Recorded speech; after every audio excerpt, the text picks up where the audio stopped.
Ma'am साहब, इस जगह पे आपका क्या काम है? ये जानना तुम्हारे लिए जरूरी नहीं है। जाओ, जहाँ रुकने के लिए बोला वहाँ वेट करो।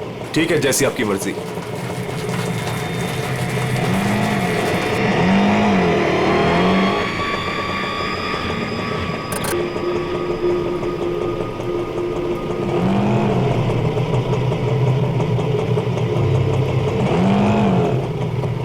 अरे तुम गए नहीं अभी तक, जाओ। जी मेम साहब।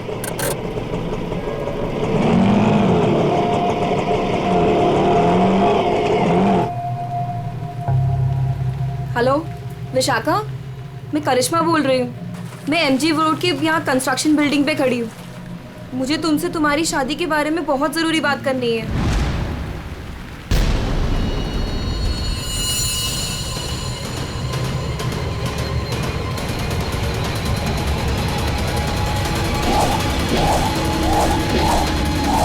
मेम साहब, मेम साहब, मेम साहब, कहाँ चली गई?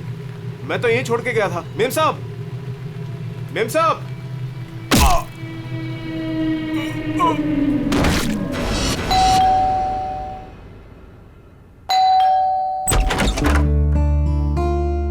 अरे आप इतनी जल्दी आ गए ऑफिस से? हाँ, आज काम कुछ कम था। ये लो, आते आते तुम्हारे लिए कुछ साग सब्जियां लाया हूँ और इसे फ्रीजर में रख दो। विशाखा के लिए लाया हूँ, उसे आइसक्रीम पसंद है ना? आज आपकी लाडली ये खाने वाली नहीं है। पर क्यों? आज सुबह से ही उदास है, खुद को कमरे में बंद कर रखा है और खाना भी नहीं खाया उसने। तुमने उसे कुछ कह दिया क्या? मैं क्या कहूंगी, लेकिन हाँ, आज सुबह किसी का फोन आया था।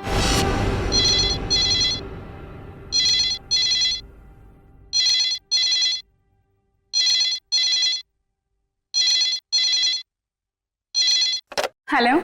हेलो, विशाखा बोल रही हो? जी हाँ, विशाखा बोल रही हूँ। देखो, मुझे तुमसे बहुत ज़रूरी बात करनी है। ये बात तुम्हारी शादी के बारे में है। शादी? कौन सी शादी? मुझे इस बारे में कोई बात नहीं करनी है। प्लीज मुझे दोबारा कॉल मत कीजिए।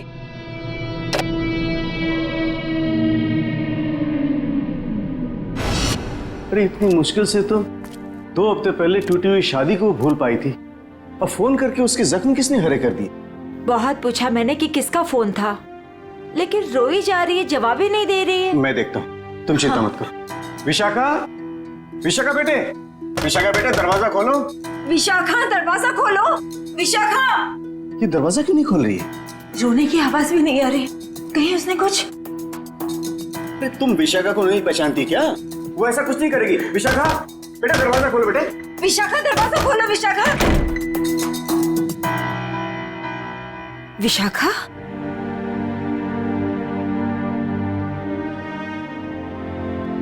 विशाखा बेटे, वो शादी वाले फोन कॉल से चिंता में है ना तू? हाँ पापा, काश मैंने उस गलत लड़के से शादी की जिद न की होती। मेरी वजह से आप लोगों को कितना अपमान सहना पड़ा। अरे नहीं बेटी, ऐसा कुछ नहीं है। उस लड़की के साथ तेरी शादी नहीं हुई, ये तो बड़ी अच्छी बात है। उस परिवार से तू बच गई बेटे। हाँ। और फिर हमारे इस लाडो के लिए इस शहर में कोई लड़की की कमी है क्या? हाँ? और क्या, हमारी विशाखा है इतनी प्यारी कि कोई भी लड़का इसे देखते ही पसंद कर लेगा। नहीं माँ, इस बार अपनी पसंद पे भरोसा करके मैं कोई गलती नहीं करना चाहती। आप लोगों की पसंद पे ही मेरी मंजूरी है। अरे हाँ सरिता, कल ठीक 3 बजे लड़के वाले विशाखा को देखने आ रहे हैं, तुम तैयार रहना। आपने पहले क्यों नहीं बताया? ओहो श्रीमती जी, तो अब तो बता दिया ना। हाँ? पापा, मुझे भगाने की बहुत जल्दी है ना आपको? मैं क्यों नहीं, अब इसकी शादी हो जाएगी तो इस कमरे को मैं अपना स्टडी रूम बना लूंगा। अच्छा, तो मैं भी अपना रूम लॉक करके जाऊंगी ससुराल।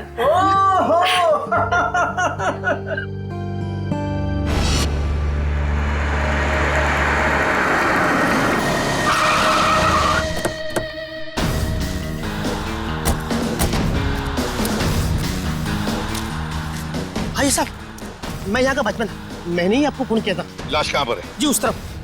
चलो दिखाओ। जी।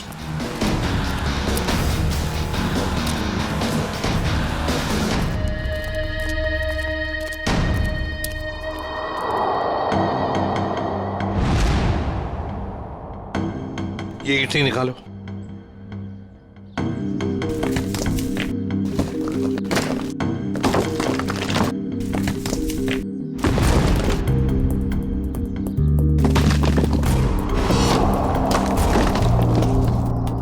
तो लगता है लाश को छुपाने की पूरी कोशिश की, लेकिन पूरी तरह से कामयाब नहीं हुआ है। हाँ, छुपाने की तो बहुत कोशिश की है, मगर जरूर कुछ ना कुछ तो भूल गया है वो। कोई ना कोई सुराग तो हमें जरूर मिलेगा। वैसे लाश ज्यादा पुरानी नहीं दिख रही है। एक काम करो, बाहर निकालो इसे आराम से, संभल के।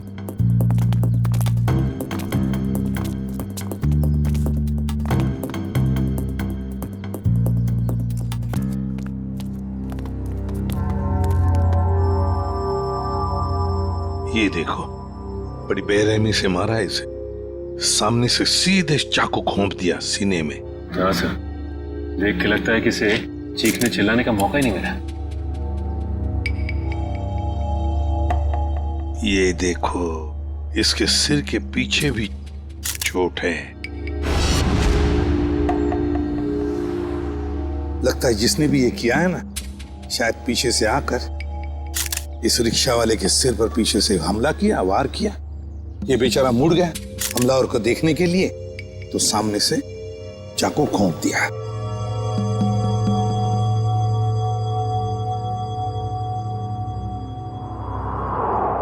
जेब में कुछ भी नहीं। लेकिन सर, कोई रिक्शा वाले को क्यों मारेगा? फ्रेडी, इस रिक्शा वाले को पैसे के लिए तो कोई नहीं मारेगा। हो सकता है इस रिक्शा वाले का किसी के साथ झगड़ा वगड़ा हुआ होगा या आपसी दुश्मनी हो, लेकिन अगर इसकी लाश यहाँ पर है, रिक्शा कहाँ पर होगी?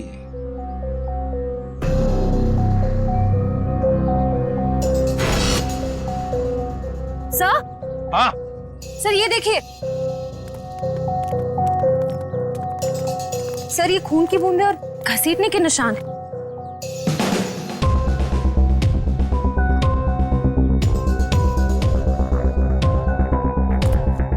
ये देखो, लगता है जिसने भी ये किया है, इस रिक्शा वाले को यहां से घसीट कर वो लेकर गया वहां ईंटों में छुपाने के लिए। वो क्या है?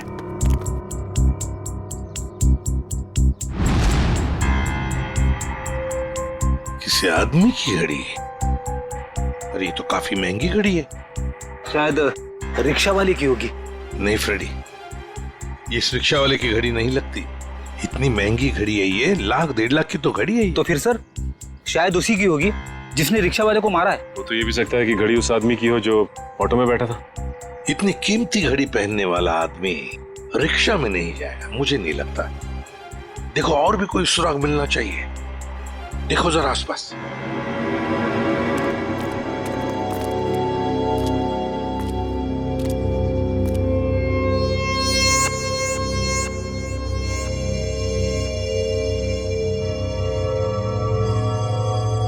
अरे सर, कुछ मिला?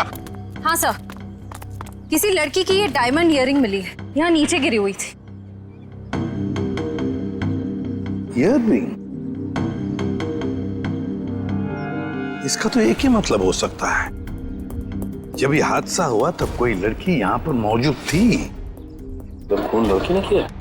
सचिन, पता नहीं खून किसने किया, लड़की ने या और किसी ने, लेकिन एक बात तो जरूर है कि ये लड़की उस रिक्शा वाले के साथ मौजूद थी। सर, हो सकता है ये लड़की उस ऑटो वाले की सवारी थी। लेकिन लड़की यहाँ ऐसी जगह क्या करने आई थी? कुछ ना कुछ तो और ही चक्कर है। जो भी हो, उस हादसे में जरूर हाथापाई हुई होगी, जिसकी वजह से वहां पर वो घड़ी मिली और अब ये इयररिंग। ये केस तो बहुत पेचीदा हो गया। इतने सारे सवाल लेकिन जवाब इतने कम। सारे सवालों का जवाब इसी बिल्डिंग में है। इस बिल्डिंग को अच्छी तरह से छान मारते। Let's go.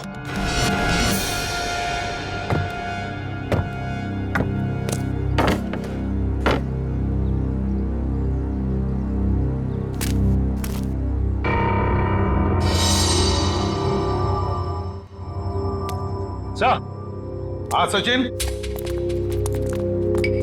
क्या हुआ? ये देखिए, सीढ़ियों पे खून की बूंदें। हाँ, ये देखो। सर ये तो बहुत ही अजीब बात है, लाश वहां पर और खून की बूंदें यहाँ। मुझे तो कुछ और ही आ रहा है दिमाग में। कहीं और एक लाश तो नहीं इस बिल्डिंग में? ऊपर चलकर देखते हैं, देखते ये खून के धब्बे कहां तक है।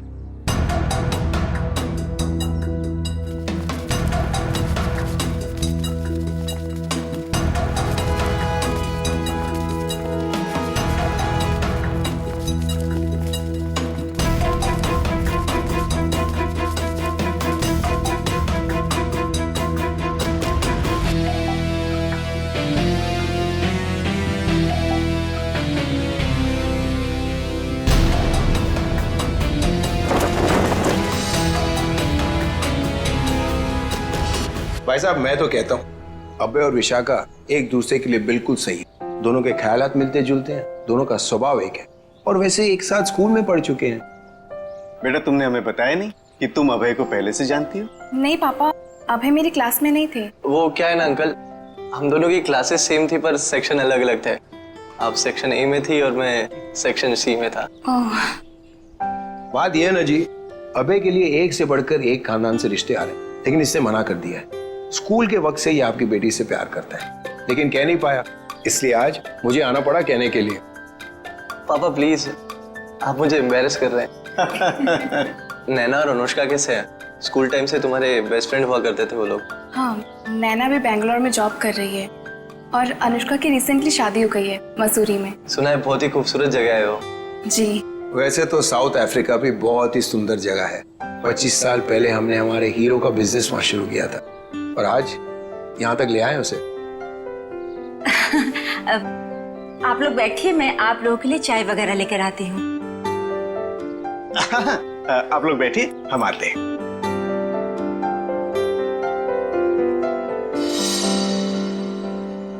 क्या बात है सरिता, क्या हुआ? देखिए, लड़का और परिवार तो मुझे अच्छे लग रहे हैं, लेकिन एक बार आप साफ साफ पूछ लीजिए, लेन देन की जो भी बात है। सरिता क्यों चिंता करती हो?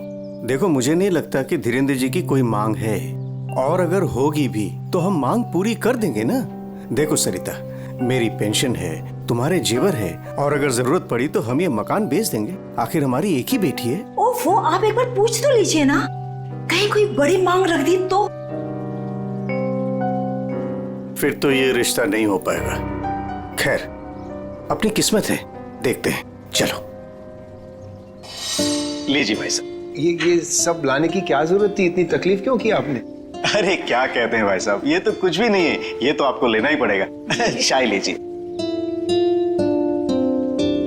ये लो बेटे।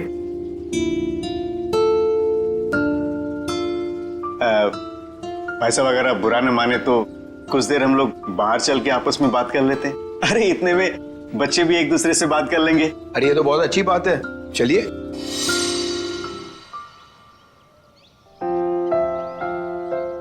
भाई साहब, आपका बेटा हमें बहुत पसंद है। मुझे भी बिल्कुल विशाखा जैसी बहू चाहिए थी। अगर विशाखा अभय को पसंद करे। उसकी फिक्र आप मत कीजिए, हमारी मंजूरी में ही उसके यहाँ है। ये तो बड़ी अच्छी बात है, तो मैं बात पक्की समझूं? जी जरूर। धीरेन्द्र जी, अगर आपकी कोई मांग हो तो आप मुझे। ये कैसी बात कर ली आप लोगों ने? अरे भाई, भगवान का दिया हुआ सब कुछ है हमारे पास। आपकी बेटी सिर्फ 2 जोड़ी कपड़ों में चाहिए, ये आप कर पाएंगे या नहीं? मुझे समझ में नहीं आता कि मैं आपका ये कर्ज कैसे चुका पाऊंगा। लेकिन हमारी एक शर्त है। शर्त? ये शादी 2 दिनों में हो जानी चाहिए। 2 दिनों में शादी की तैयारियां हम कैसे कर सकते हैं? देखिए, ये हमारी एक ही बेटी है, हम चाहते हैं कि उसकी शादी बड़े धूमधाम से हो, इसलिए थोड़ा अगर आप हमें वक्त दे दे तो। देखिए भाई साहब, मैं आपकी बात समझता हूँ, लेकिन 3 दिनों के अंदर मुझे साउथ अफ्रीका पहुंचना है। सिर्फ मेरे बेटे की वजह से मैं अपना पूरा कारोबार छोड़ के आया हूँ। अगर आप ये नहीं कर पाओगे तो ये रिश्ता नहीं होगा। हाँ? सोच लो आप लोग।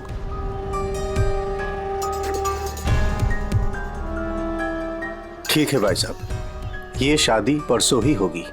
ये तो बहुत अच्छी बात है, मुबारक हो। देखिए, आप शादी की तैयारियां कीजिए, पैसे की चिंता न कीजिए, वो हम करेंगे। जी।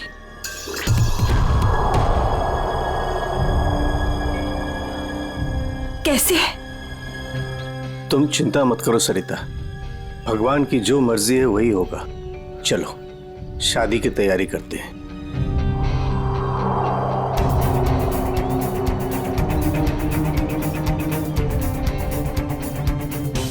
पता नहीं मुझे ये सब ठीक क्यों नहीं लग रहा है। शादी ब्याह जैसी चीज जल्दबाजी में करना, कहीं हम गलत निर्णय तो नहीं ले रहे?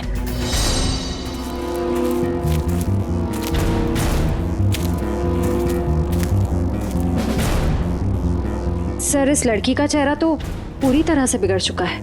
इसकी पहचान करना बहुत मुश्किल होगा।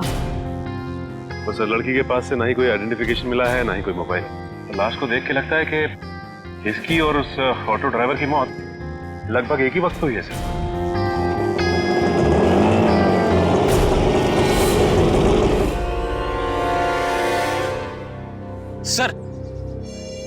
ये लावारिश रिक्शा यहाँ से थोड़ी दूर पे खड़ी हुई थी, लोगों ने मुझे बताया।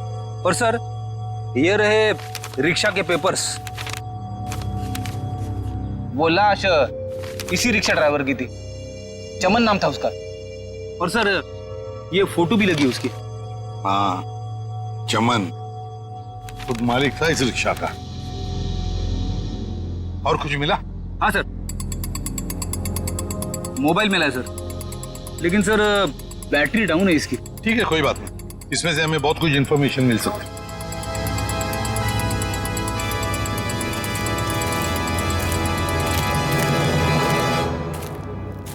वॉचमैन होना यहाँ के। कैसी ड्यूटी करते हो? दो खून हुए यहाँ पर। साहब जी, ये सब कैसे हुआ? मुझे नहीं पता चला। चुप, नाटक बंद। जरा याद करके बताओ, क्या कोई आया था यहाँ पर इस रिक्शा में से? कोई नहीं आया था इस रिक्शा से। ये कैसे हो सकता है? हाँ? कोई बिल्डिंग से ऑटो दूर क्यों खड़ा करेगा? बताओ कौन आया था? हाँ साहब जी, याद आया, जब मैं खाना खाने गया था ना, जरूर कोई आया होगा। झूठी करते हो।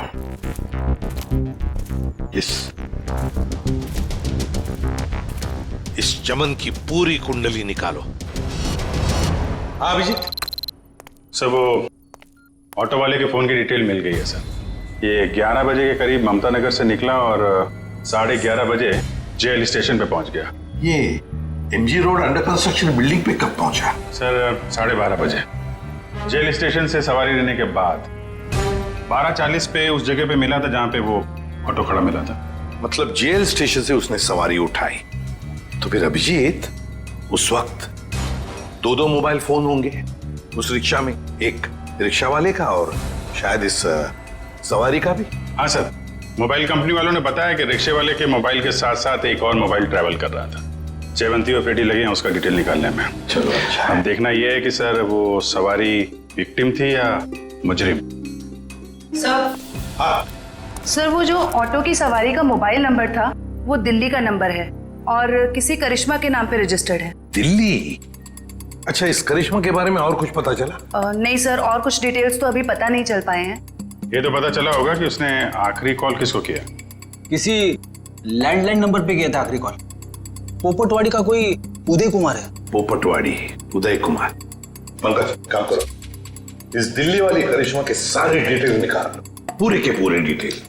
और अभिजीत, इस पोपटवाड़ी के उदय से मिल लेते हैं, पता तो चले ऐसी भी क्या बातें हो रही थी करिश्मा और उसके बीच में। इसका चेहरा तो बहुत बुरी तरह से बिगड़ गया है, एकदम तहस नहस हो गया है। सर, इनके फेस को हम रिकंस्ट्रक्ट नहीं करवा सकते? बहुत मुश्किल काम है तारिका, बहुत वक्त लगेगा। हाँ, लेकिन एक बात जरूर पता चल गई। ये पता चल गई कि ये काम क्या करती थी। क्या काम? तारिका, ये लड़की एक नर्स थी। नर्स?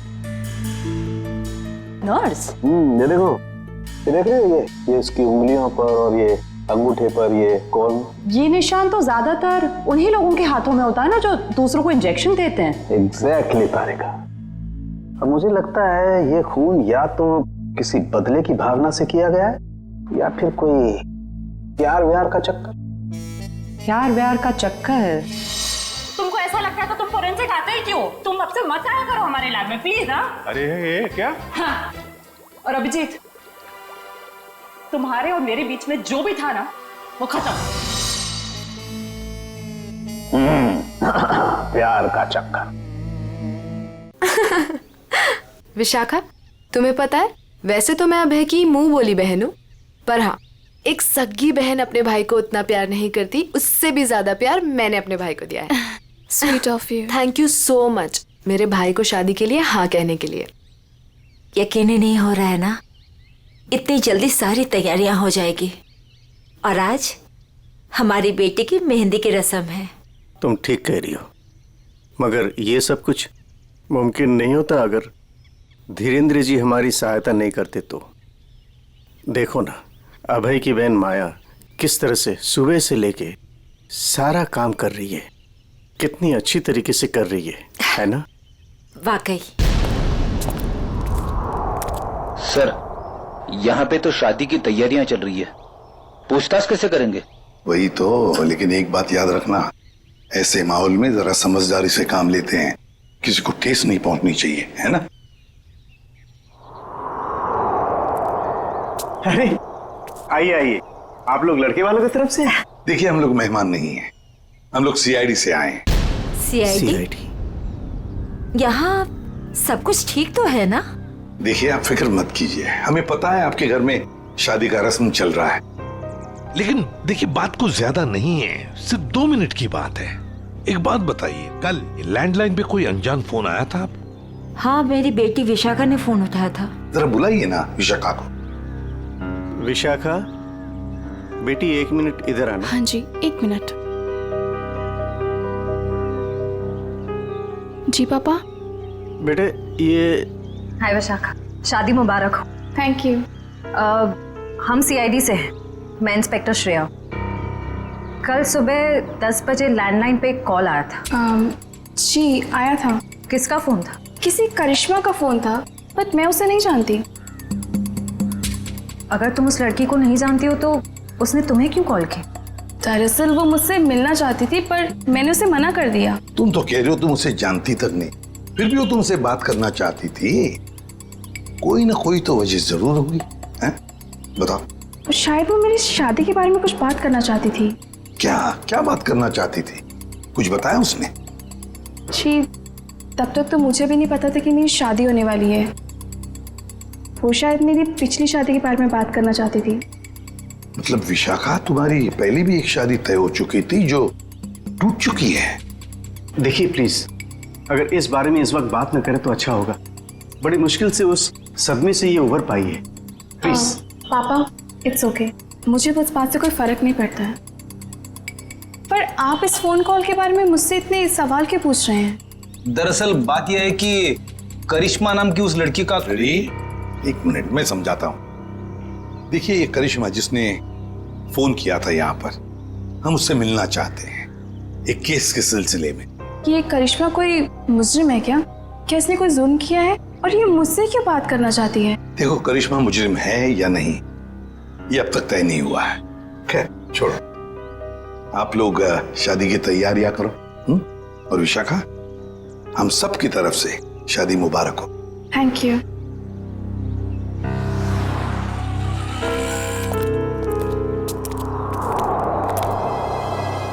हेलो, सुनो, सब गड़बड़ हो गया है यहाँ। सीआईडी आ गई है। हाँ जी, क्या हाल है बॉस? फिर से बन गया चेहरा? अरे चेहरा बनने में टाइम लगता है ना यार। और कितना टाइम चाहिए तुझे? मैं बोल रहा था तारे का, प्रद्युमन जैसे ही मेरी शक्ल देखेगा पीछे पड़ जाएगा। कितना टाइम लेगा चेहरा बनाने में? यार इतना सा काम है साउंड के। वैसे एक बात बताओ, आप लोगों को वाकई कुछ पता नहीं चला उस लड़की के बारे में? हमें इतना तो पता चल चुका है कि उस लड़की का नाम करिश्मा है और वो दिल्ली की रहने वाली थी। और अगर मैं ये बताऊं कि करिश्मा एक नर्स थी तो? सर, उस करिश्मा के बारे में नई बात पता चली सर। क्या? वो दिल्ली में 10 स्टार हॉस्पिटल में नर्स है। लो, ये बात अब बता रहे हैं, मैं कब की बता चुका ये बात। 10 स्टार हॉस्पिटल दिल्ली। वाह यार अभय, बड़ी सुंदर दुल्हन मिली है तुझे, सच्ची। पता नहीं कहाँ से किस्मत लिखा के लाया है। अरे वो कहते हैं ना, लंगूर के हाथ में अंगूर। एग्जैक्टली।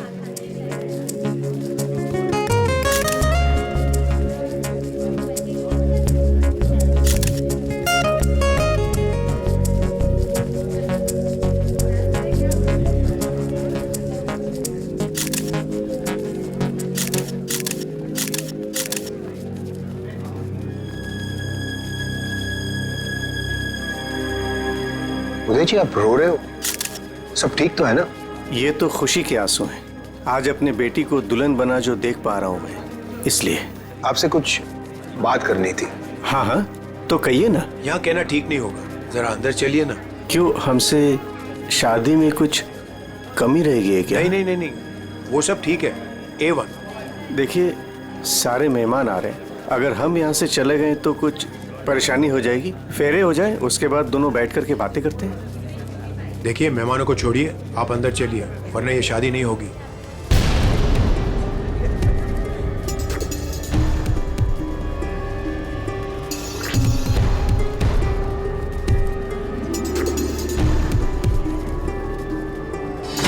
आइए उदय जी।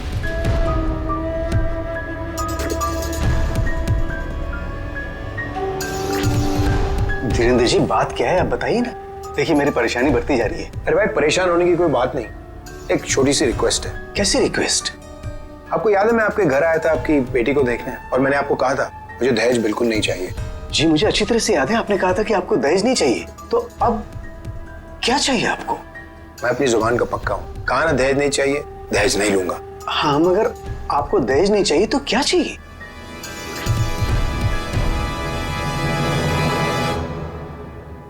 Kidney kidney kidney.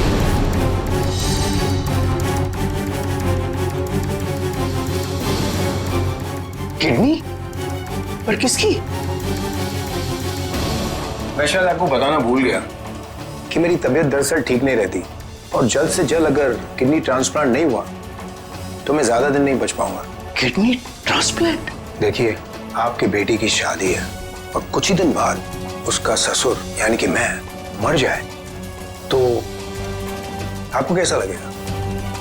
पर धीरेन्द्र जी, मैं अपनी किडनी कैसे, मेरा मतलब। मैंने पूरा पता लगा लिया है, हम दोनों की किडनीज मैच होती हैं। अच्छा, तो इसका मतलब ये शादी ब्याह ये सब ढोंग है। दरअसल आपको मेरी किडनी चाहिए, इसलिए आपने ये सब। अब फेरों में 2 घंटे और, बहुत समय आपके पास, सोच लीजिए। और वैसे भी हम दोनों एक परिवार का हिस्सा बनने जा रहे हैं, तो एक परिवार वाले का फर्ज बनता है दूसरे परिवार वाले की जान बचाने का।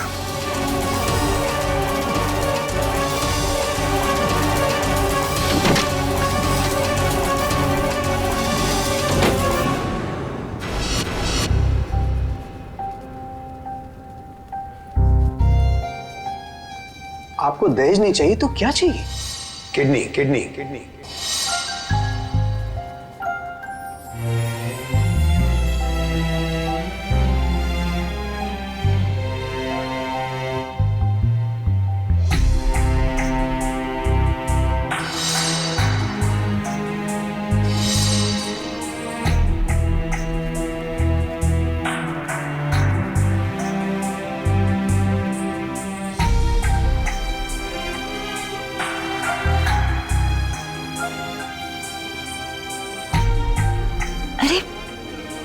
चले गए थे आप? कुमार साहब आए हैं अपनी पत्नी के साथ, वो आपको ढूंढ रहे थे। सरिता, आओ मेरे साथ, 2 मिनट तुमसे बात करनी है। चलो।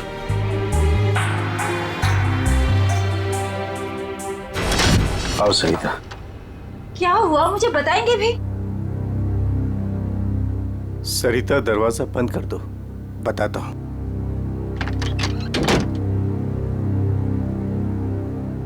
अभी तो बताइए, मुझे बहुत घबराहट हो रही है। धीरेन्द्र जी ने मुझसे कुछ मांगा है। पता था मुझे कि ये शादी दहेज लिए बिना हो ही नहीं सकती। वैसे कितने पैसे मांगे हैं उन्होंने? नहीं, उन्होंने मुझसे पैसे नहीं मांगे। तो फिर? सरिता, उन्होंने मुझसे मेरी किडनी मांगी है। किडनी? हाँ सरिता। हे भगवान, इसका मतलब ये सब शादी वादी ढोंग है। वो आपकी किडनी लेना चाहते हैं? मुझे भी यही लग रहा है। ये अचानक से उनका मेरे घर आना, फिर 2 दिन में शादी, और अब ये सब कुछ। सरिता, मुझे तो इसमें बहुत बड़ी साजिश लग रही है। तो क्या अब हमारी विशाखा की शादी फिर से टूट जाएगी? अगर मैंने किडनी नहीं दी तो ऐसा ही होगा।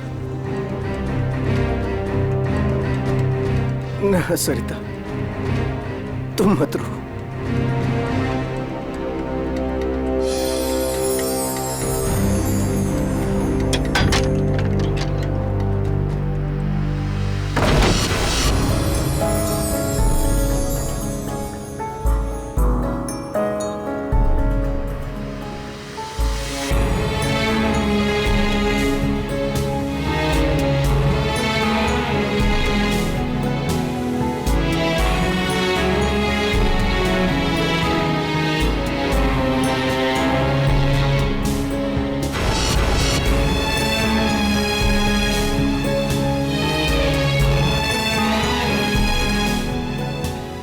सारे मेहमान आ चुके हैं और अगर इस बार भी हमारी विशाखा की शादी नहीं हुई तो वो पूरी तरह टूट जाएगी। एक जख्म तो वो पहले ही खा चुकी है, लेकिन अब दोबारा वो बर्दाश्त नहीं कर पाएगी। मैं जानता हूं सरिता, तुम ठीक कह रही हो, इसलिए मैंने सोच लिया है मैं अपनी किडनी दूंगा। हाँ सरिता। नहीं, अगर आपने किडनी दे दी तो आपका क्या होगा? मुझे कुछ नहीं होगा सरिता। और वैसे भी इंसान के शरीर में 2 किडनियां होती है जिससे उसका शरीर चलता है, लेकिन फिर भी इंसान एक किडनी के सहारे जी सकता है। मुझे ये सब कुछ ठीक नहीं लग रहा है। अगर कुछ ऊंच नीच हो गई तो मैं आपको खोना नहीं चाहती हूँ। नहीं सरिता, मुझे कुछ नहीं होगा, और अगर मुझे कुछ हो भी गया तो कम से कम मेरी आत्मा को ये सोचकर संतुष्टि तो मिलेगी ना कि मैंने अपनी बच्ची की खातिर उसके पैदाइश से लेकर के उसकी शादी तक सब कुछ किया। प्लीज।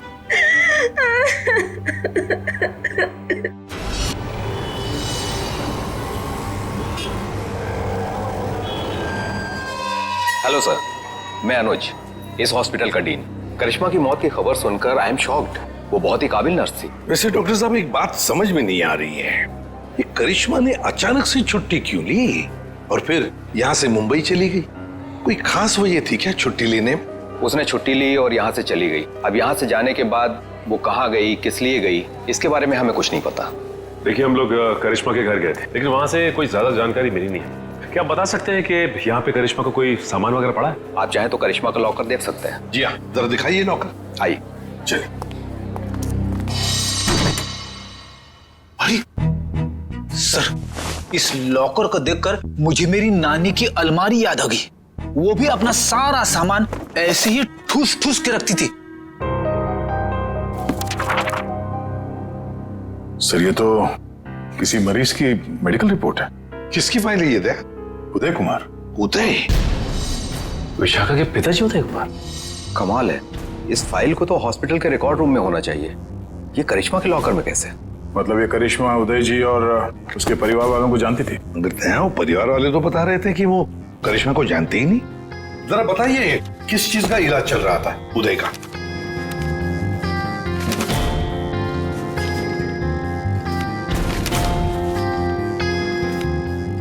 क्या डॉक्टर साहब, आपके चेहरे का रंग उड़ा हुआ क्यों है? उदय जी को फूड पॉइजनिंग थी और उनके सारे टेस्ट किडनी के करवाए गए हैं। क्या? यार ये क्या चक्कर है? नहीं दया, कुछ न कुछ तो गड़बड़ जरूर है, कुछ न कुछ तो गड़बड़ है। अच्छा डॉक्टर साहब, इस करिश्मा का बर्ताव कुछ अजीब लगा आपको? मतलब कुछ गड़बड़ लगा आपको कभी? नहीं, ऐसा तो कुछ भी नहीं लगा। सर, ये देखिए। माय गॉड, तो ये बात है। क्या बात है उदय? अरे डॉक्टर चंद्रप्रकाश, आओ बैठो बैठो। ये अचानक क्या बात करना चाहते हो तुम मुझसे? और भाभी जी क्यों रो रही हैं? शादी में कोई मदद वगैरह चाहिए? डॉक्टर, शादी की कोई बात है ही नहीं। अच्छा, तुम ये फाइल मेरी देखो ना, मेरी मेडिकल फाइल। ये फाइल चेक करके बताओ कि क्या मैं अपनी एक किडनी डोनेट कर सकता हूँ? उदय, तुम्हारी बेटी की शादी हो रही है और इस वक्त तुम्हें ये सवाल सोच रहा है? डॉक्टर, शादी न रुके इसलिए तो मैं ये बात पूछ रहा हूँ तुमसे। बताओ ना। क्या मतलब है? मतलब मैं बाद में तुम्हें समझाऊंगा। तुम पहले मुझे ये बताओ कि मैं एक किडनी के सहारे जी सकता हूँ या नहीं। बताओ डॉक्टर, मुझे प्लीज बताओ ना।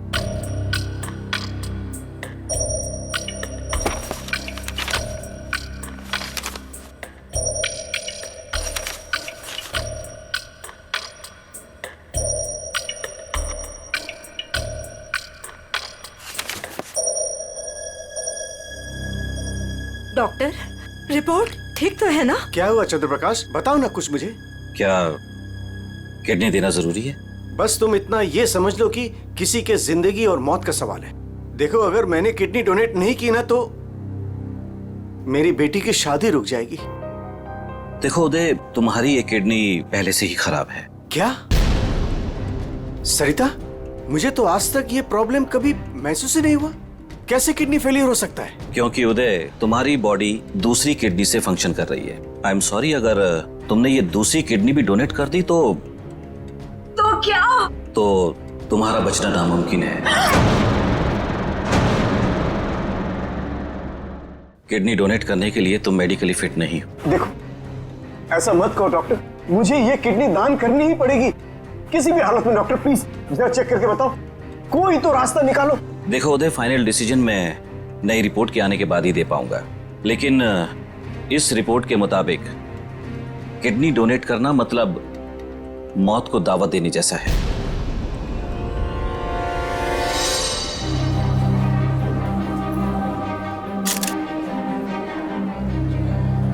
आओ। क्या हुआ माँ, आप परेशान लग रही हैं? नहीं, ऐसी कोई बात नहीं, फेरे का समय हो गया है। आओ।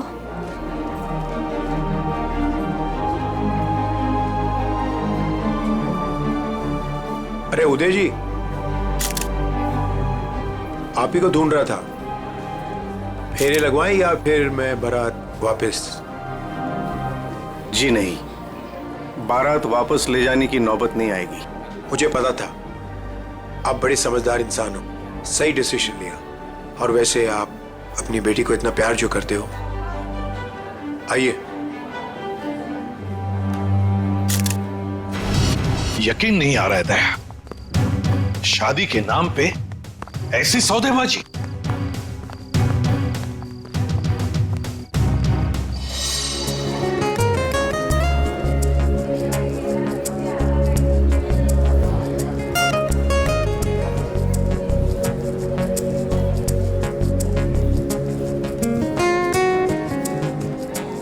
रुक जाइए।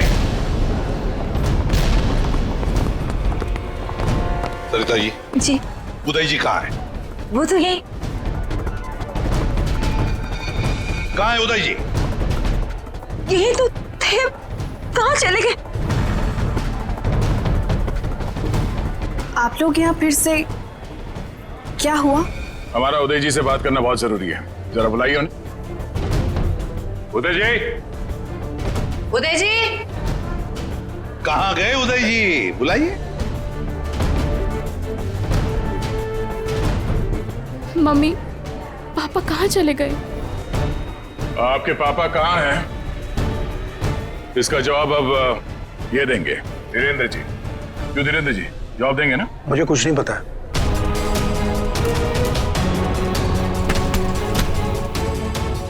नहीं पता तो सड़क कहाँ रहे आप? सर, मैंने कुछ नहीं किया सर, मैं तो इनका असली बेटा भी नहीं हूँ सर। मेरे पति को इन लोगों ने गायब करवाया होगा और किडनी के लिए ये लोग शादी तोड़ने की धमकी दे रहे थे। मॉम, आपने बात मुझे पहले क्यों नहीं बताई? आपके और पापा से बढ़कर मेरे लिए कुछ नहीं है। शर्म आनी चाहिए तुम्हें, शादी जैसे पवित्र बंधन के आड़ ऐसा घिनौना अपराध करते हुए। सर मैं मानता हूँ, इसी प्लान के जरिए मैंने किडनियों का व्यापार किया। क्या? शायद इसीलिए उन गुनाहों की सजा है कि मेरी खुद की किडनी बेकार हो गई।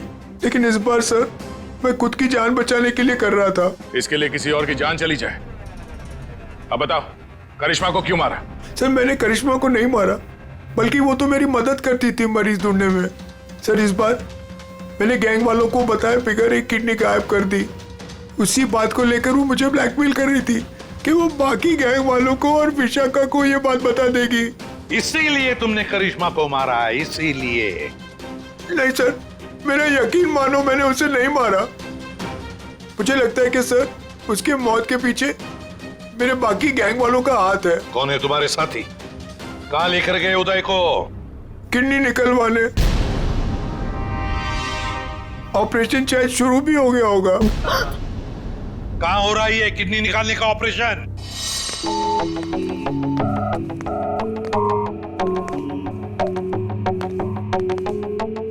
चल डॉक्टर, ऑपरेशन शुरू कर। देखो, तुम जो ये कर रहे हो ना, ठीक नहीं कर रहे हो। बकवास बंद कर और अपना काम कर जल्दी।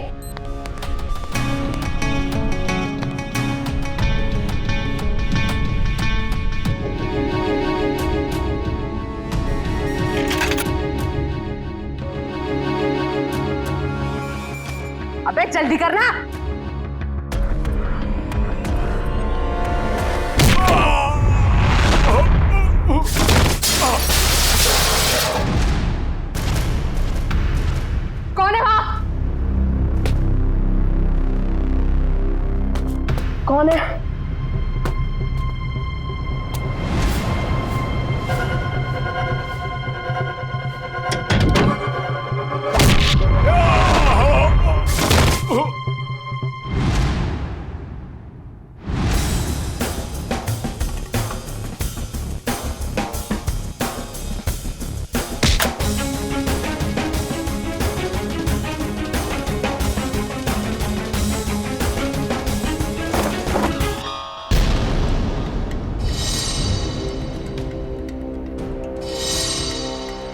अपने जुर्म का इनाम तो लेती जाओ।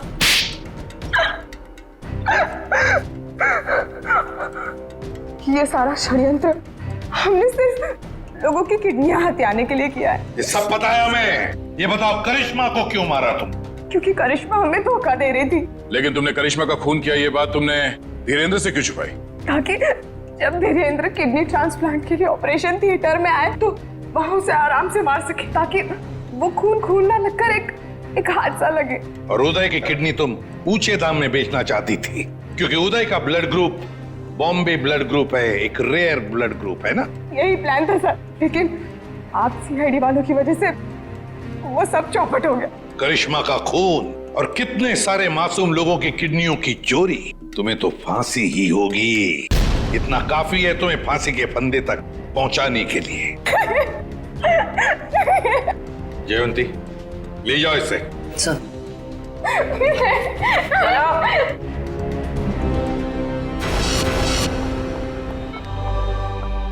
कैसे आप?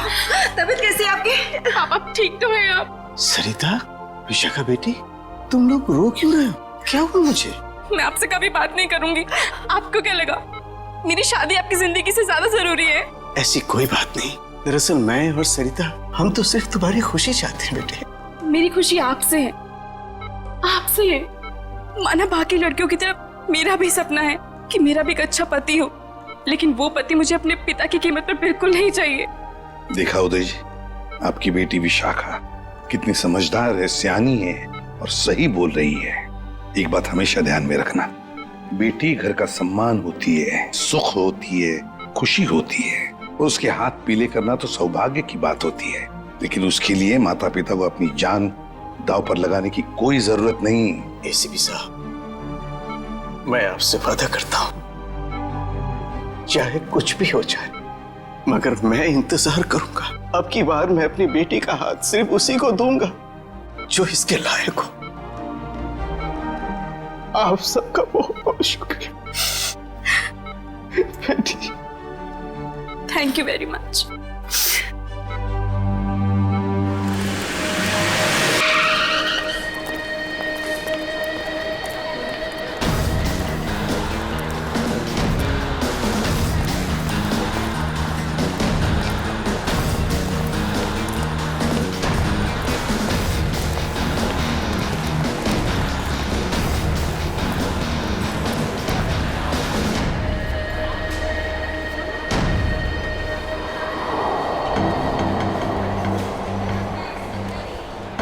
गोली लगी है।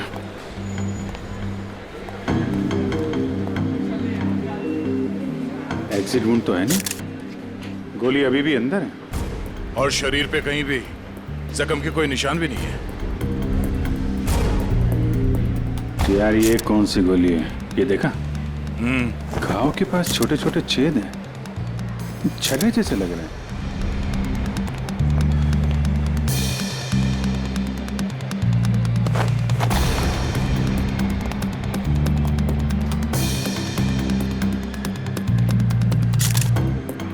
मानित नाम है इसका, अंधेरी में रहता है। सर इन लोगों का कहना है कि जब इससे गोली लगी तो ये इस तरफ जा रहा था। इस तरफ? गोली छाती पे लगी है, मतलब खूनी इधर ही कहीं होना चाहिए।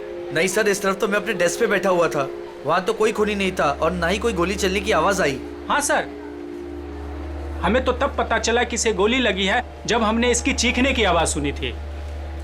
तो गन पे साइलेंसर लगा होगा।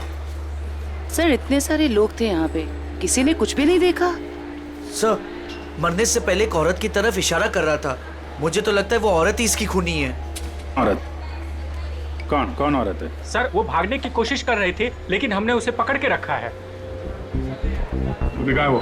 सर वो बहुत चिल्ला रही थी ना, उसे कमरे में बिठा के रखा हुआ है। सर सीसीटीवी फुटेज रेडी है। ठीक है, देख लेते हैं। अरे भाई, अरे क्या कर रहे हो ये? अरे कहाँ ला रहे हो? क्या कर रहे हो? अरे क्या है? क्या है ये? सर ये लाश है।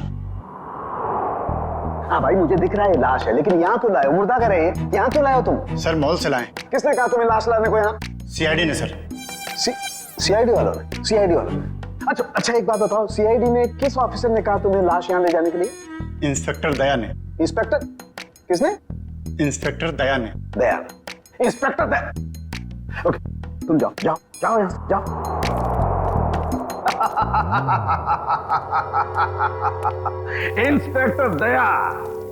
इंस्पेक्टर दया ने इन लोगों को ये कहा कि लाश फॉरेंसिक लैब में लेकर के जाओ, लेकिन हमें बताने की जरूरत महसूस नहीं की। तुम्हारे पास फोन आया?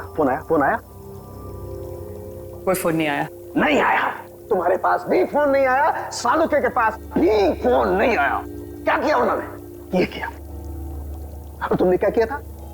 खूनी के बारे में उन लोगों को जाकर के बताया, अपनी ड्यूटी समझी, अपना फर्ज निभाया। उन्होंने क्या किया? हमारे साथ क्या किया उन्होंने? इतनी बेइज्जती की हमारी, लाश यहाँ भिजवाई, लेकिन हमें बताने की कोशिश नहीं की उन्होंने। अकड़ मैं निकालूंगा उन लोगों की अकड़, मैं निकालूंगा। माफी मांगेंगे मेरे पास आकर के, लेकिन उन्हें मैं कुछ नहीं बताऊंगा, कुछ भी नहीं।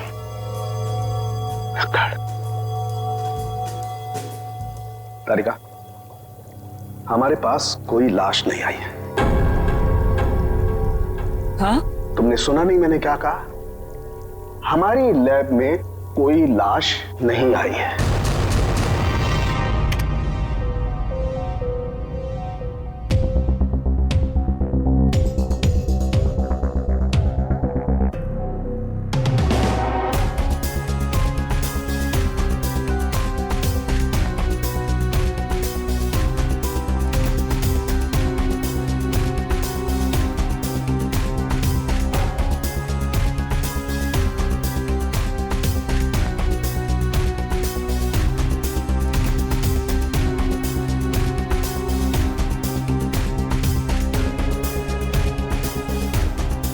पॉज करो।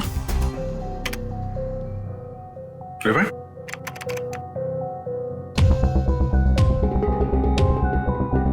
प्ले करो। ये देखो, ये आदमी जब दुकान के अंदर गया, इसके हाथ में बैग था और बाहर आया तो गायब। फॉरवर्ड।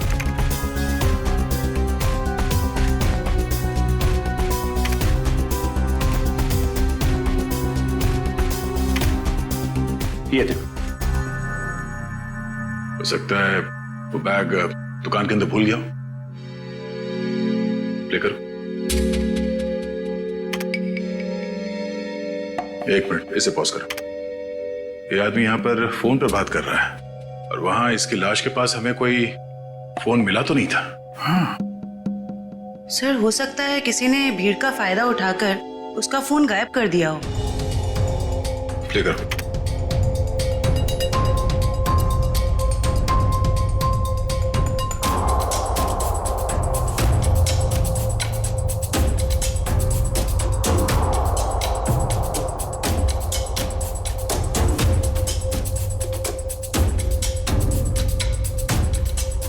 एक मिनट, जरा दूसरा फुटेज चेक करो, दूसरा एंगल वाला।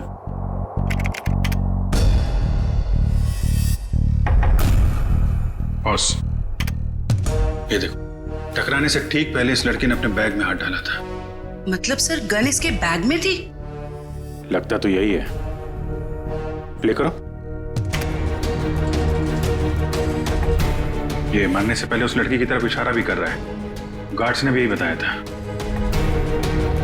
हो ना हो, मनित को इस लड़की ने ही गोली मारी है। नहीं, मैंने उस आदमी को नहीं मारा।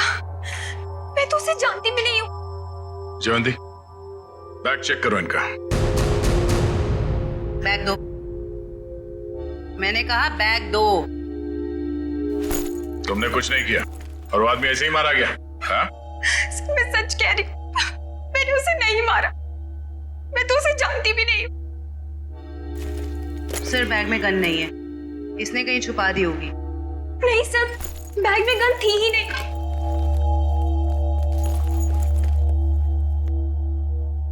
इस बैग में तो कोई छेद भी नहीं है। अच्छा, बैग के अंदर से कोई गन तो नहीं चला इसने? जब मनित का खून हुआ तो तुम सामने खड़ी थी और तुम वहां से भागी क्यों? सर मेरी किस्मत खराब थी, जो मैं उससे टकरा गई और उसके सीने से खून निकलने लगा। सर मैं डर गई थी और मैं भागने लग गई। और क्या बता सकती हो उस आदमी के बारे में? नहीं सर, मुझे कुछ नहीं पता। हाँ सर, जब वो मेरे पास आ रहा था तो वो किसी से फोन पे बात कर रहा था और किसी बैग के बारे में बात कर रहा था। वो मुझसे टकराया और ये सब हो गया। देखो शिखा, जब तक हमारी जांच पूरी नहीं हो जाती तुम शहर छोड़ के कहीं नहीं जाओगी, ठीक है? अभी तुम जा सकती हो, वो दुकान चेक कर लेते हैं। Thank you.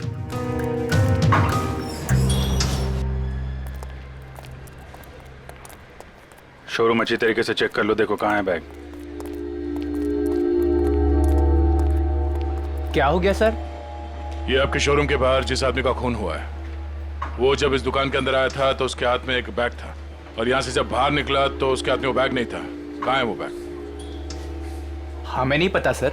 अरे आप लोग ध्यान नहीं देते कोई क्या लेकर आ रहा है, क्या छोड़ के जा रहा है यहाँ पे? अच्छा, उस आदमी ने अंदर आके क्या किया? मतलब कोई सामान देख रहा था या कोई वो चीज खरीदी या ऐसे वापस चला गया? बड़ी मुश्किल से उसने एक शर्ट पसंद किया, फिर चेंजिंग रूम में गया और वापस आकर बोला कि वो उसे पसंद नहीं है और चला गया। चेंजिंग रूम गया था? जी।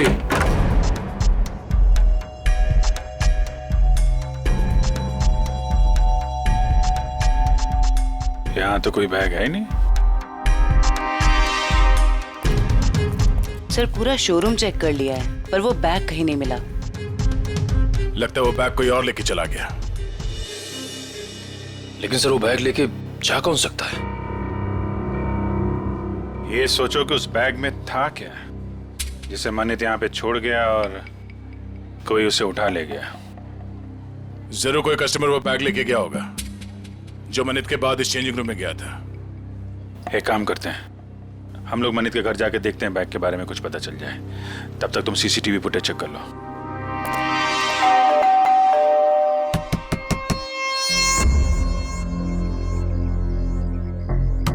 सर शायद घर में कोई नहीं है।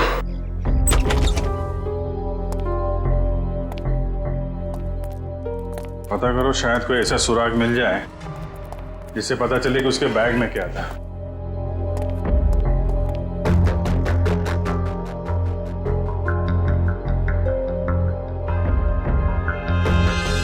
यहाँ तो कुछ भी नहीं है सर। मगर यहाँ देखो, ये है मनित शादीशुदा है, मगर घर पे कोई दिख नहीं रहा है। सर हो सकता है उसकी बीवी कहीं गई हो। पता नहीं बेचारी को मालूम है कि नहीं कि मनित की मौत हो गई है। बाहर पता करते हैं। क्या हुआ सर? कौन है आप लोग और ऐसे कैसे इनके घर पर घुस गए? भाई साहब, हम लोग सीआईडी से। क्या आप ये बताएंगे कि मनित की पत्नी कहाँ है? जी हमें कोई जानकारी नहीं सर। क्या बात है, यहाँ भीड़ क्यों लगा रखी सबने? भाई ये सीआईडी से है और आपके भाई के घर की तलाशी ले रहे हैं। बोलिए क्या बात है सर? क्या हुआ? आप? मैं मनित का चचेरा भाई। आप लोग मनित के साथ में रहते हैं? नहीं, मैं यहाँ से 3 घर छोड़ के रहता हूँ। क्यों, क्या हुआ लेकिन बताइए।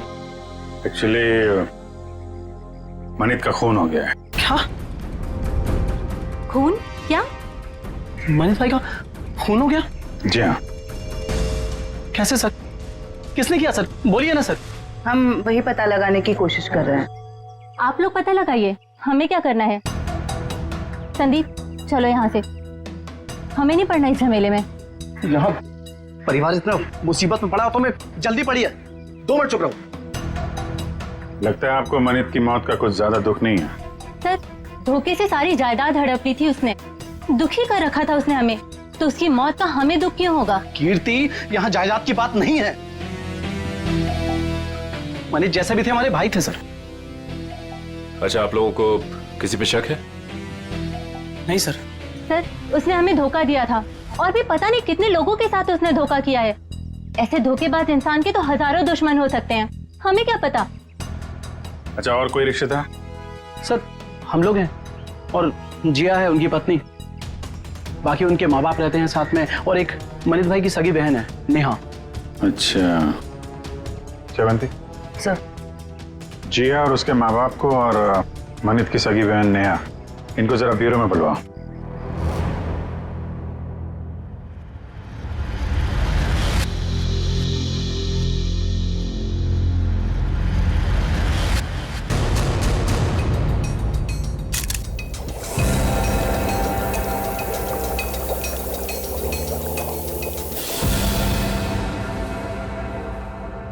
माय गॉड,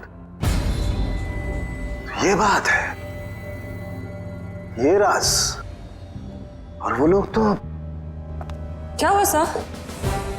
अरे क्या बताऊं तारिका, इसकी मौत का राज तो ये है, देखो उधर। अरे हाँ सर, लेकिन ये तो यही तो तारिका, यही राज है। उन लोगों को लग रहा है इसे गोली लगी है, लेकिन यहां तो राज कुछ और ही है। बताना तो पड़ेगा। सर क्या कर रहे हैं आप?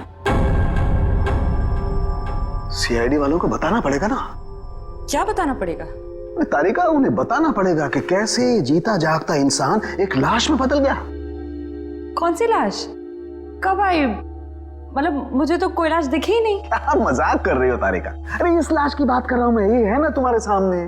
सर लेकिन हमारे लैब में तो कोई लाश आई ही नहीं ना। ओह, मैं समझ रहा हूं तुम्हारा इशारा, लेकिन क्या है तारिका, फर्ज हमेशा भावनाओं से ज्यादा बड़ा होता है। बताना पड़ेगा।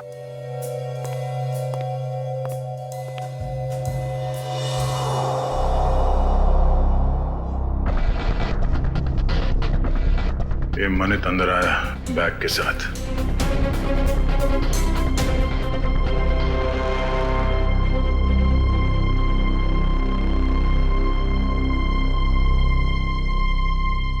उसने शर्ट लिया और अब चेंजिंग रूम की तरफ जा रहा है। बैग अभी भी उसके हाथ में ही है।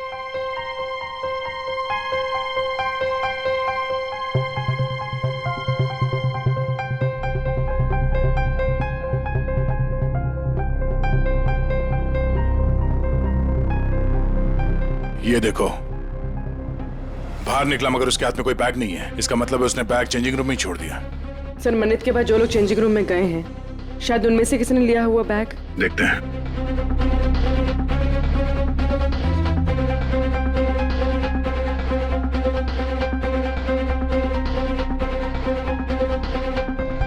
बैग तो इसके पास भी नहीं है सर।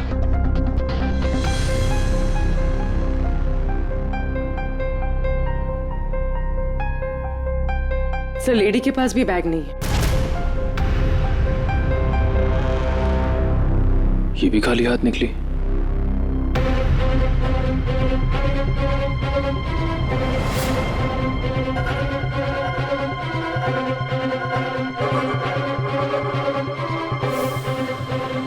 काफी वक्त ले रहा है।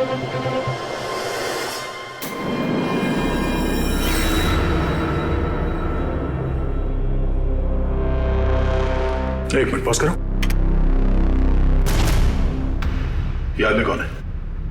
पता नहीं सर, ये आदमी कह रहा था कि इसे मॉल से बाहर ही बाहर कहीं जाना था, इसलिए इसने कपड़े बदल लिए। ये वो आदमी, ये चेंजिंग रूम के अंदर गया। मनित ने जो बैग छोड़ा था इसने अपने शॉपिंग बैग के अंदर रखा, कपड़े बदले और चेंजिंग रूम से बाहर आ गया। लेकर उसे। सर ये बैग क्यों लेके गया? जरूर कुछ तो होगा।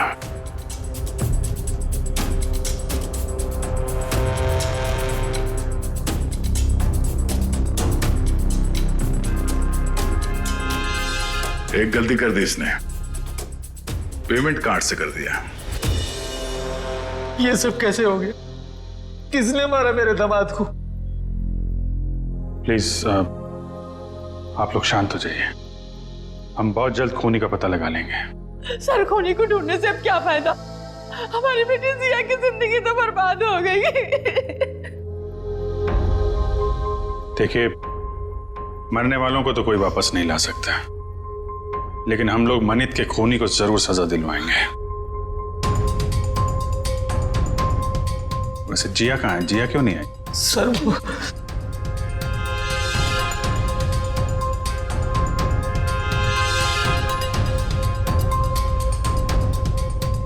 देखिए, आप लोग कुछ भी छुपाएंगे तो हम आपकी मदद नहीं कर पाएंगे। घबराइए मत, बताइए जिया कहाँ है? सर जिया को किसने अगवा कर लिया है सर, और हमसे कहा गया है कि अगर किसी को बताया तो उसे जान से मार देंगे। कौन लोग हैं ये? आपको पता है? पता नहीं कब, हमारी तो किसी से लड़ाई झगड़ा भी नहीं हुआ। पता नहीं कौन दुश्मनी निकाल रहा है सर। हमें बस इतना ही पता है सर कि आज मनित अपने अकाउंट से 30 लाख रुपए निकाला था, और वो रुपए उनको देने के लिए मॉल जा रहा था। ओह, तो वो फिरौती की रकम लेके मॉल में गया था और वहां उसका खून हो गया। मनित, मेरा भाई कहाँ है? देखिए, मुझे मेरे भाई से मिलना है। कहाँ है वो? मैडम एक मिनट, आप हमारी बात सुनिए प्लीज। देखिए, मुझे कुछ नहीं सुनना। प्लीज मुझे मेरे भाई से मिलवा दीजिए, मुझे उसे अभी देखना है। नेहा जी, कई बार सच्चाई बहुत तकलीफ देती है, पर हमें उसका सामना करना ही पड़ता है। मनित का किसी ने खून कर दिया है।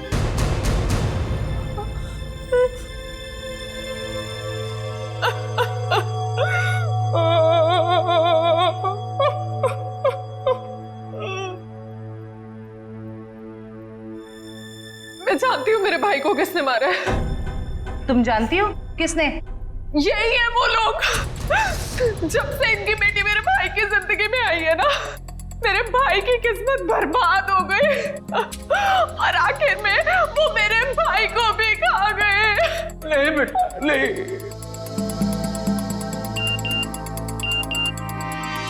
सर, मनित के कॉल रिकॉर्ड्स आ गए सर। देखो सर।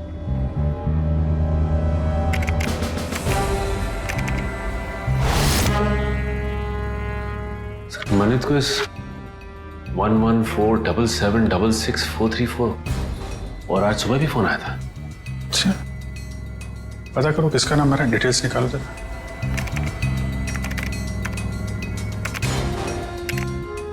अमर तो अभी अभी जेल से छूटा है। जेल से छूटा और मनित को फोन कर रहा है। जिया किडनैप हो गई और मनित का खून हो गया। मिलना पड़ेगा इस अमर से। उस आदमी को पता था कि उस बैग के अंदर फिरौती की रकम है, इसलिए जानबूझकर उस शॉपिंग बैग लेकर चेंजिंग रूम के अंदर घुसा, ताकि फिरौती की रकम आसानी से छुपा के ले जा सके। सर मतलब इन दोनों ने जिया को अगवा किया था? हो सकता है। उसने पेमेंट कार्ड से किया था। उस कार्ड की पूरी डिटेल निकालो और उस आदमी को मिलने के लिए बुलाओ।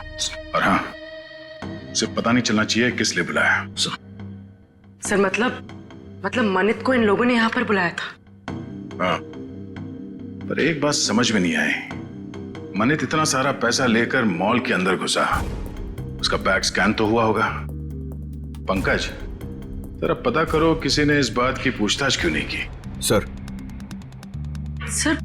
मनित जब फिरौती की रकम लेकर आ रहा था तो फिर उसका खून क्यों हुआ? पूर्वी, ये मामला सिर्फ किडनैपिंग का नहीं है, लगता है बात कुछ और ही है। सर हस्बैंड वाइफ को मिलने के लिए बुला लिया है। गुड। शक तो नहीं हुआ उन्हें? बिल्कुल नहीं सर। चलो। सर वो स्कैनिंग मशीन का गार्ड गायब है सर, और दूसरे गार्ड ने बताया था कि मनित की मौत से ही गायब है सर, और वो अभी फोन भी नहीं उठा रहे। तो गार्ड भी मिला हुआ है इस पूरे खेल में।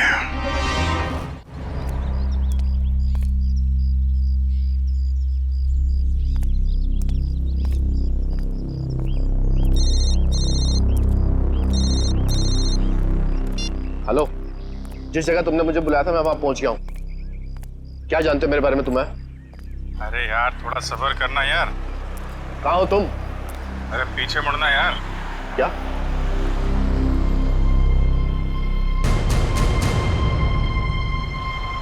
कौन है आप? सीआईडी। क्या जानते हैं आप मेरे बारे में? सब कुछ। ये बताओ मनित का खून क्यों किया तुमने? क्या? ये क्या कह रहे हैं आप? मनित का खून हो गया? अनजान बनने का नाटक मत करो और सीधे सीधे बताओ क्यों मारा तुमने मनित को? मेरा यकीन कीजिए, मैंने मनित को नहीं मारा है। भला मैं उसे क्यों मारूंगा? तो फिर जेल से छूटने के बाद फोन क्यों कर रहा था उसको? देखिए सर, मैं मनित से जानना चाहता था कि उसने मुझे झूठे केस में क्यों फंसाया। वो मेरा कॉलेज का बहुत पुराना दोस्त था, अच्छा दोस्त था, और दोस्त होने के बावजूद उसने मुझे मेरे खिलाफ झूठी गवाही दी और मुझे फंसा दिया और मुझे जेल हो गई। इसीलिए तुमने मनित का खून कर दिया और उसकी बीवी जिया उसे किडनैप कर लिया। क्या? जिया गायब है? जिया गायब। और अब तुम बताओगे ये कहाँ है जिया? देखिए सर, मुझे नहीं मालूम जिया कहाँ है। मैं तो मनित से सिर्फ इतना जानना चाहता था कि जिस अनीता नाम की लड़की को मैं जानता नहीं था, तो उसने ये क्यों कहा कोर्ट में कि मैं अनीता के साथ मैंने बदतमीजी की है। सर, मुझे 5 साल की सजा होगी। है कौन ये अनीता? सर, मैं जेल से छूटने के बाद अनीता से मिला था, तो अनीता ने मुझे बताया कि मनित ने उससे कहा था कि अगर वो उसका साथ देगी उसको मुझे फंसाने में, तो वो उसे मॉडल बनाएगा और उसे पैसे भी देगा। अच्छा, कहाँ रहती है?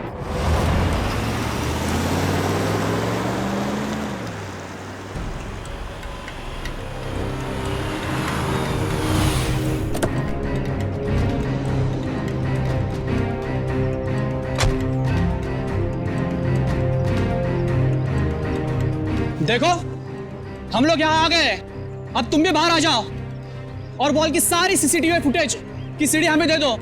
तुम जितना पैसा चाहोगे ना, उतना पैसा हम तुम्हें देंगे। बस वो मॉल की सीसीटीवी फुटेज हमें दे दो।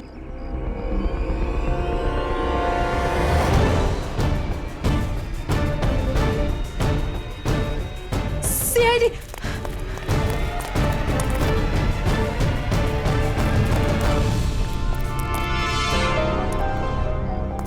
क्यों? हमें देखकर चौंक गए? हाँ? क्यों? लेकिन हमें तो मॉल के किसी आदमी ने फोन किया था। आप लोग क्या कैसे आ गए? हमने किया, तुम जैसे चोरों को बिल से निकालने के लिए। निखिल ने फोन किया था सीसीटीवी फुटेज देने के लालच से। सर मैं सच कह रहा हूँ सर, हम बेगुनाह हैं, हमने कुछ नहीं किया सर। अच्छा, कुछ नहीं किया? हाँ सर। फिरौती के पैसे लेकर भाग गया वहां शोरूम से और कहता कुछ नहीं किया। बता, जिया कहाँ है? सर, हमें नहीं पता जिया कहाँ है। हम तो छोटे मोटे चोर हैं सर, और हमें भी मॉल से सिर्फ पैसों का बैग उठाने के लिए बोला था सर। किसने कहा था? किसके लिए काम करते हो तुम? बताओ जल्दी। सर, मैं सच कह रहा हूँ सर, हमें वो सब नहीं पता। हमें सब इतना बताया गया था कि पैसों से भरी बैग उन तक पहुंचानी थी, उसके बाद हमें हमारा पैसा मिलने वाला है। सर, मैं सच कह रहा हूँ। कहाँ पहुंचाना है वो पैसों का बैग? आज शाम उनका फोन आने वाला है, उसके बाद पता चलेगा। केस सॉल्व हो गया मिस्टर अभिजीत। आप यहाँ? हाँ, मैं यहाँ पर। क्यों, क्या हुआ? ऐसे घूर क्यों रहे हो? थोड़ा अजीब लगा आपको यहाँ देख के। क्यों अजीब क्यों लगा? अक्सर आता रहता हूँ मैं यहाँ जब भी जरूरत पड़ती है।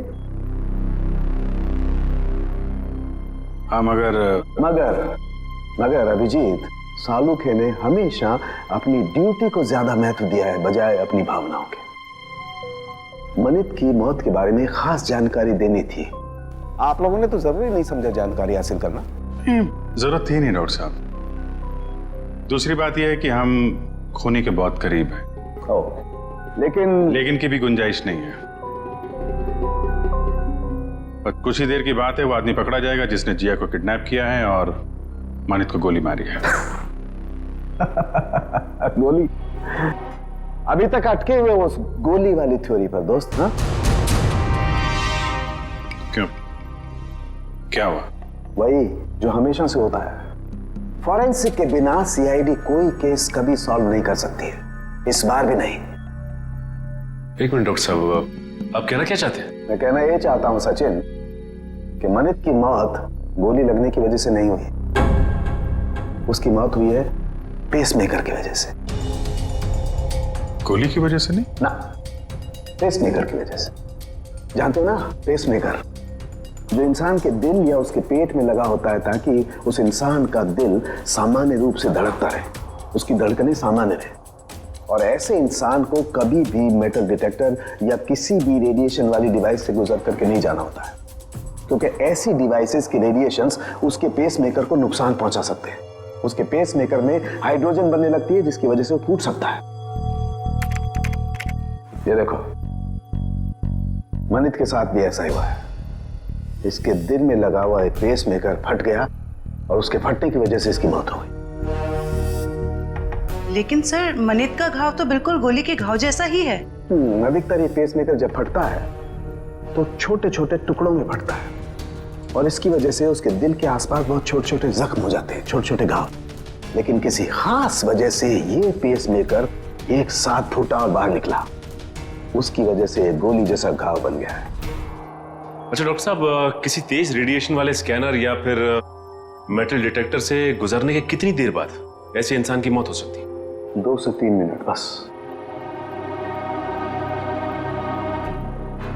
अब बताओ चेतन, जब गोली चली ही नहीं तो खून कैसे हुआ? और जब खून नहीं हुआ तो तुम खूनी के इतने करीब तक कैसे पहुंचे? Think of it.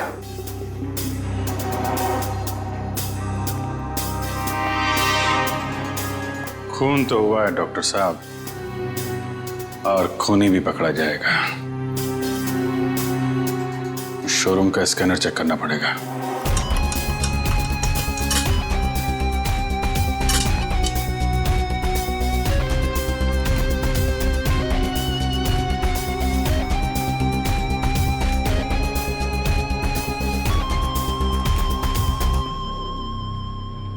ये वायर क्या हुआ?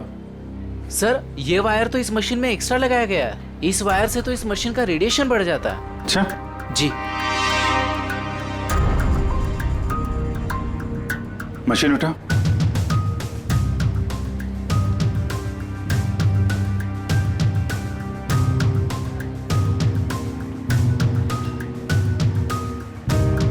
ये किसी ने वायर यहाँ पे लगाया और दूसरा छेड़ा सॉकेट में डाल दिया, रेडिएशन बढ़ा दिया है। किसने लगाया बात? सर, हमें तो नहीं पता कब और किसने किया ये सब। सर, मुझे नहीं पता है किसने किया। रात को तो बंद रहता है मॉल। उस वॉचमैन ने किया होगा जो मनित की मौत के बाद फरार है। और सर, इतनी सफाई से काम किया है कि किसी को कुछ पता भी नहीं चला। लेकिन जो कोई भी इसके पीछे है वो अच्छे से जानता था कि मनित के सीने में पेसमेकर लगा हुआ है। कोई नजदीकी, कोई करीबी।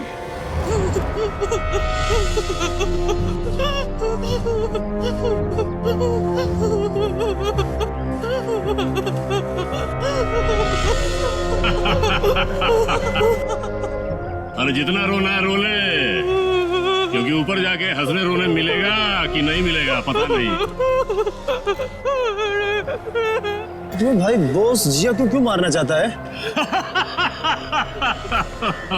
अरे ये जिंदा रही तो हम सब मारे जाएंगे। ये सीआईडी के सामने सब कुछ उगल देगी, समझा क्या? बोला तो भाई उड़ा दो इसको। नहीं नहीं नहीं नहीं नहीं, बिल्कुल नहीं। ये तब तक जिंदा रहेगी जब तक हमें पैसे नहीं मिल जाते। एक बार पैसा मिल जाए फिर तो सीधा ये नीचे और उसके बाद ऊपर। बॉस पैसा आ गया। आ गया तो फिर चलो।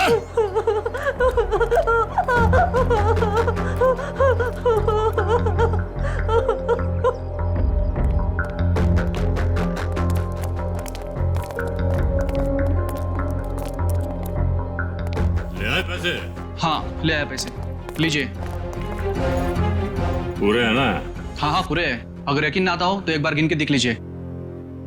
पूरे हैं। बॉस को फोन करके बता दो। Yes boss.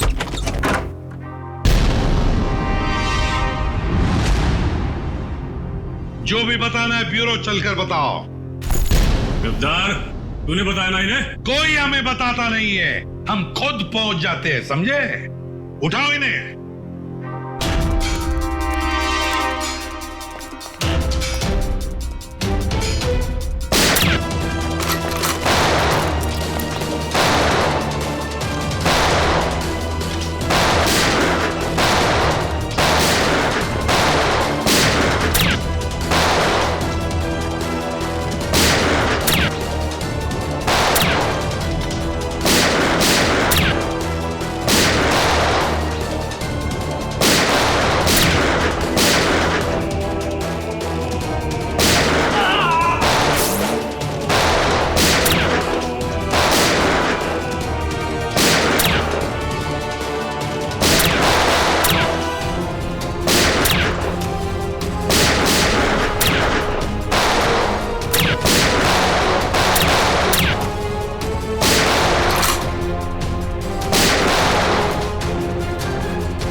निखिल खेजो, आ जाओ आ जाओ आ जाओ। जिया संभल के,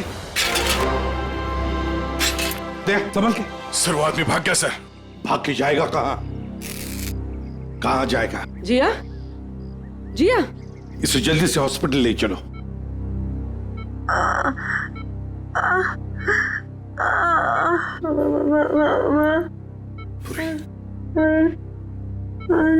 हाँ जी, आप बोलो, कुछ बोलना चाहती हो?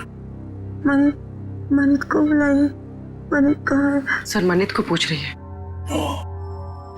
ये मनित कौन है? अगर वो आ जाए तो अच्छा रहेगा। डॉक्टर वो इनके पति हैं और वो इस दुनिया में नहीं। मनित को बुला लीजिए। जिया, ये देखो हमने मनित को इन्फॉर्म कर दिया है, वो आता ही होगा। चिंता मत करो। सिर्फ इतना बताओ, किसने अगवा किया था तुम्हें? हाँ? वो मुझे मार देगा, मुझे मार देगा। कौन मारेगा तुम्हें बताओ? मुझे मार देगा। जिया, किसने अगवा किया था? कौन मारेगा तुम्हें बताओ बताओ। जिया जिया,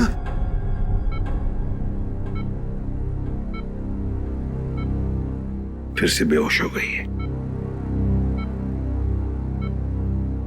डॉक्टर साहब, हम बाद में आते हैं। ठीक है, चलो।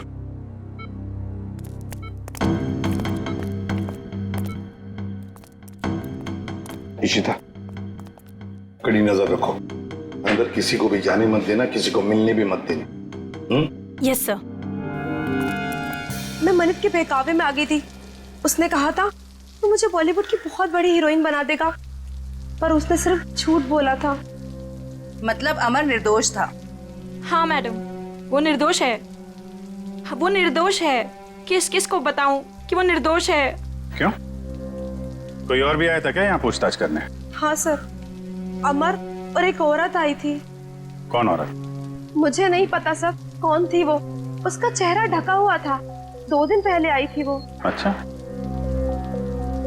उसकी कुछ पहचान बता सकती है? कोई हाव भाव, चाल ढाल, कुछ भी? कुछ याद है उसके बारे में? हाँ सर, मैंने उसका हाथ देखा था जब उसने मुझे गिफ्ट दिया था। गिफ्ट? वो गिफ्ट देख सकते हैं हम लोग? जी सर।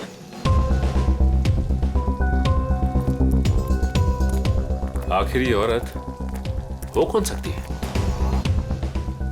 कोई ऐसी औरत जिसका संबंध अमर और मनित दोनों से है।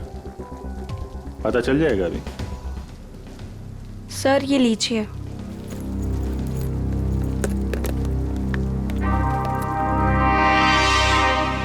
आपने खोला नहीं इस गिफ्ट को? नहीं सर, अभी तक नहीं खोला। Star souvenir. इस गिफ्ट शॉप से पता चल जाएगा किसने खरीदा इस गिफ्ट को।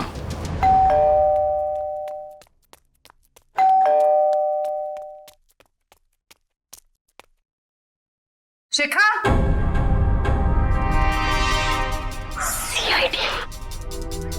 सर ये दरवाजा क्यों नहीं खोल रही है? कहीं पता तो नहीं चल गया हम आने वाले? शिखा, दरवाजा खोलो शिखा। देखो कहां छुप के बैठी है।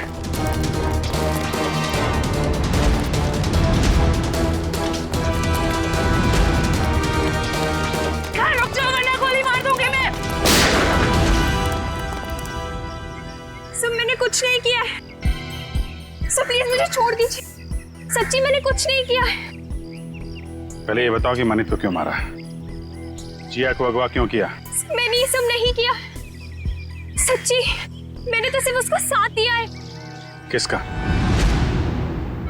ये दवाइयाँ लेके आई, ठीक है?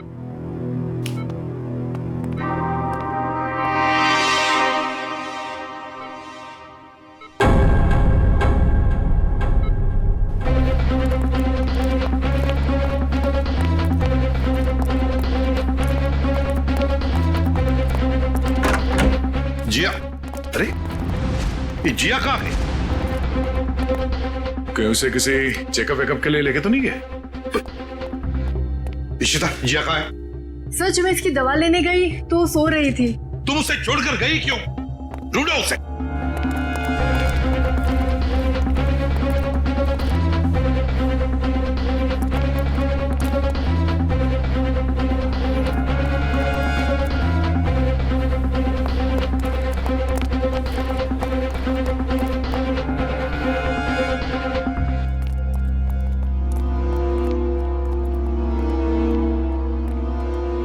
हाँ दया।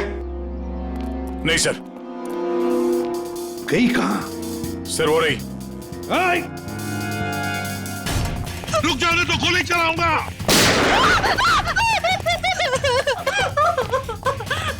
मुझे मत मारो, मुझे मत मारो। मन्नत को मार डाला और खुद मरने से डरती हो?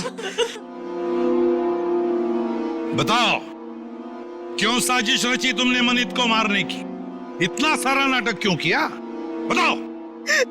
सर खुद की गलती सुधारने का मेरे पास कोई और मौका नहीं था, इसलिए।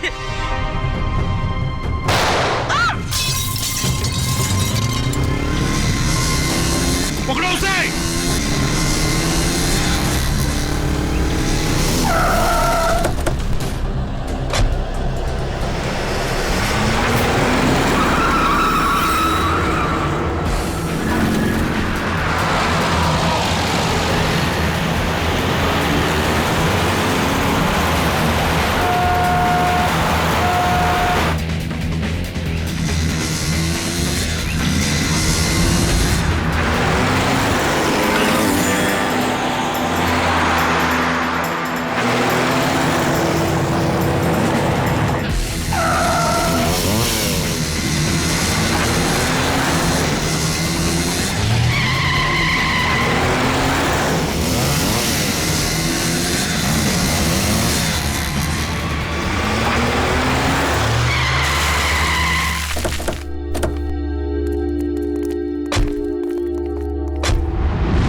सर कहाँ गया वो? और यहाँ से बाहर जाने का कोई रास्ता भी नहीं दिख रहा है। कहीं गया नहीं है, यहीं पर छुप कर बैठा है वो। ढूंढो उसे, लेकिन हमें जिंदा चाहिए, वो जिंदा चाहिए।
आसमान से टपके खजूर पे अटके, हॉस्पिटल से भागे, यहां पकड़े गए, क्या फायदा हुआ?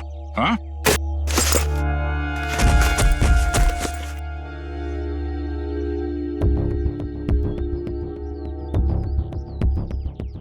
What?